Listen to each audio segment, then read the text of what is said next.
Salute, welcome everybody to PR 61 A Minute Podcast. I am your host. Please respect the host. Let's get right to it. Welcome everybody, all the subscribers, everybody who's tuned in. Welcome to the greatest show in the world. This show, we do not like to cover the news. We do not cover news. We give you the news from a different perspective, allegedly for entertainment purposes only. So let's get right to it. Let's talk about it. It's John Singleton, Snowfall. What was he trying to tell us? Allegedly, is real life imitating art, or art is imitating real life? Let's talk about it. Salute to everybody. Salute to all the subs. Welcome once again to PR 61 Minute Podcast. Not 60 minutes, but 61, because that extra one keeps us 100. Salute everybody. Welcome to PR 61 Minute Podcast. Like I said, today's topic is art imitating life or life imitating art. What was John Singleton allegedly trying to tell us with the show Snowfall? The show Snowfall has two characters that really stick out to me. Unfortunately, I was late catching the show. A lot of people always used to tell me, hey, watch Snowfall. I don't know, at first, I watched the first 2-3 episodes, and I was like, you know what I'm saying? It kind of threw me off because it was in the 80s and stuff like that. So it kind of, it threw me off. And I gave it a chance again. And when I gave it a chance again, I started to like the show. I liked the character, Franklin. I really liked the character. I really thought he was a great actor. Kind of remind me like a Denzel type, you know what I mean? A young Denzel or something. But as far as, the storyline is concerned, allegedly, the drunk kingpin, or what's his name, Ricky, it's supposed to be about Ricky Rose, Freeway Ricky. Allegedly, he had an interview with I think it was with Vlad, and Vlad mentioning how the story is really similar.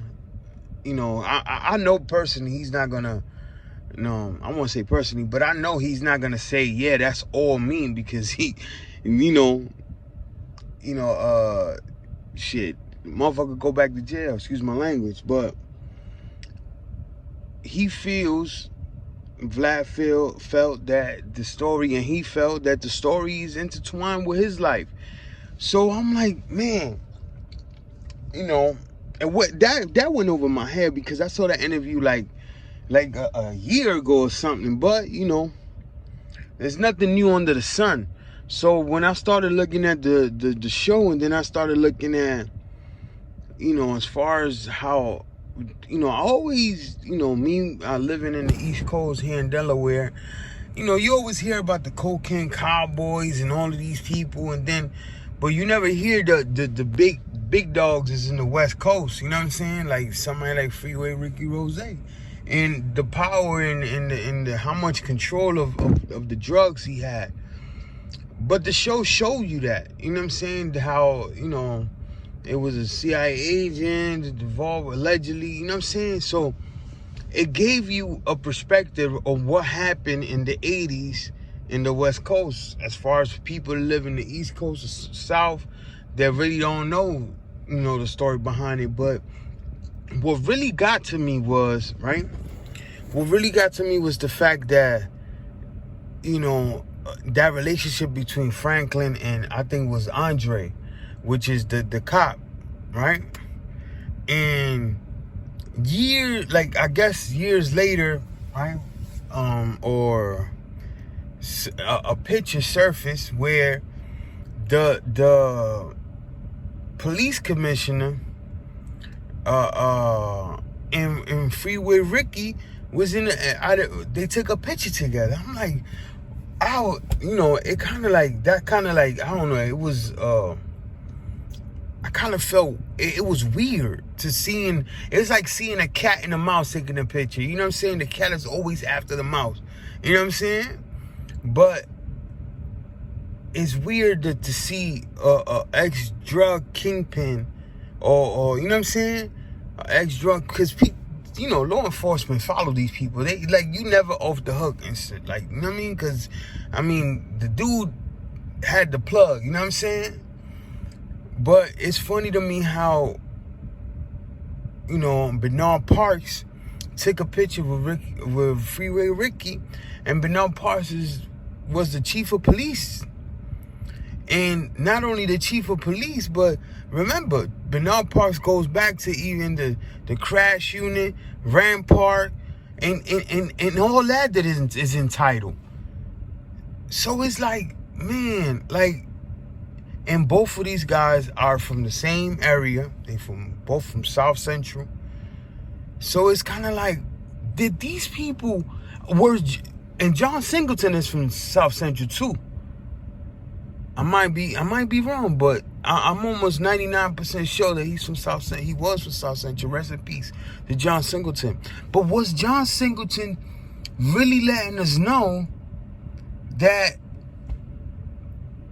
I mean, just in the workings of COINTELPRO and what the hell is going on as far as how the drugs came into the neighborhood, and how and just like in the show, how some, you know, officers, and this is not to bash police, this is not to talk bad about police, because in every job you have good employees and you have bad employees. So you gotta keep it 100 though, because anywhere there's labor, you gonna have your best and your worst. So I'm only talking about the worst. I'm not talking about the best. I'm not talking about the people that do their job. The people that do their job, the cops that do their job, I honor that. But this is not to bash nobody. This is just like, it's just weird that a chief of police would take a picture with somebody that put cops' lives in danger, that destroy communities with these drugs. How would you? I don't understand it. Now, could have these two individuals knew each other? Could John Singleton knew that these dudes knew each other, and years later, on his final film,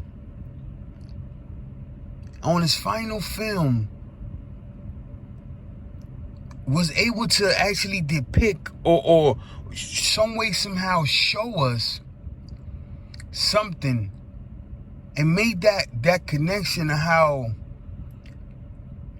Freeway Ricky Rose knew.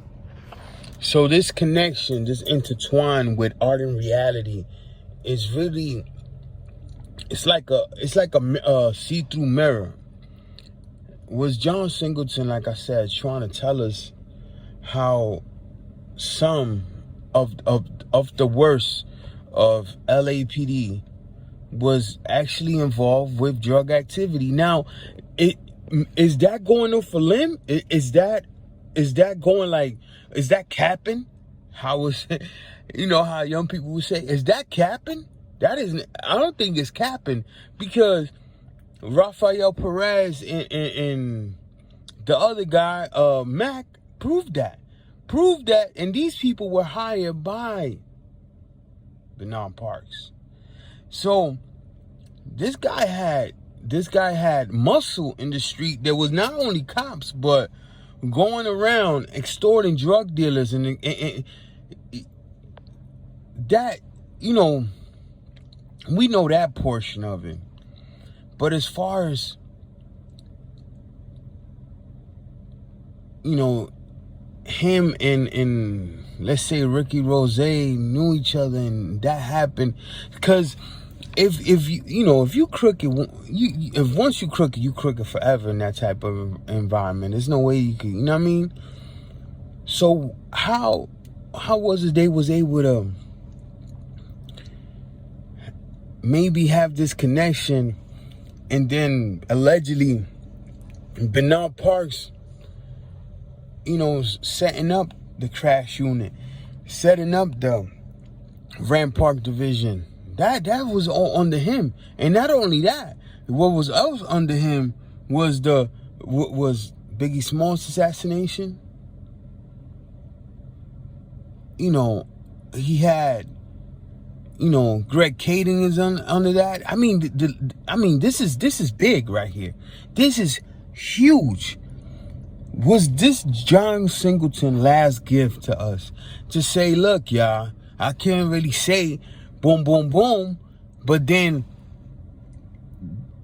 for me, that happened with the show, that I saw the show, and, it didn't sit right there and there, but when I saw this picture of Bernard Parks and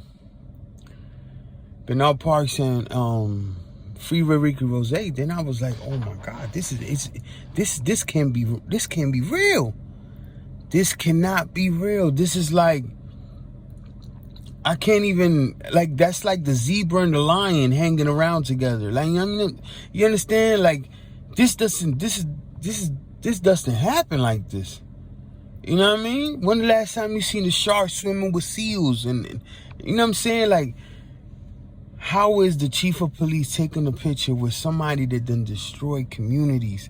And not only from his community, but across the United States. You know what I mean? That wasn't only going to California. I'm talking about Houston, DC, New York. Like that crack affected everybody. You understand? So this connection really, really, raises a lot of eyebrows into how these two individuals, they come from the same environment, the same district, happen to one go left and the other one go right, and then when their careers is over, they meet up again and take a picture, and it's just weird. And here, 61-minute podcast, we sometimes we go against conventional thinking. Like we like to be a little bit different. I mean, because John Singleton was different, Tupac was different, all the greats is different. Now, we're not trying to be the same. So we trying to be different, man. We trying to, be that match to spark that brain, you know what I'm saying? And just to think. And this is not far-fetched. This is not capping to make this connection and say, whoa, John Singleton is from this area. These two individuals are from the same area. And one is a drug kingpin, the other one is the chief of police, and they take a picture out. That won't, and you running for council. How you taking a picture with somebody that you should be despising, that then tear down your communities? There's the reason you have this passion to change anything is because these are the people that's in the streets that are making it hard for your communities. And that's why you took some type of oath and said, look, I'm going to vouch for this community. I'm going to clean the community. But you hanging around with people that destroying the community. Just doesn't make any sense unless it's something deeper than what we think. You know what I'm saying? And that's how we got to start thinking. 60 more minute podcast. Salute to everybody.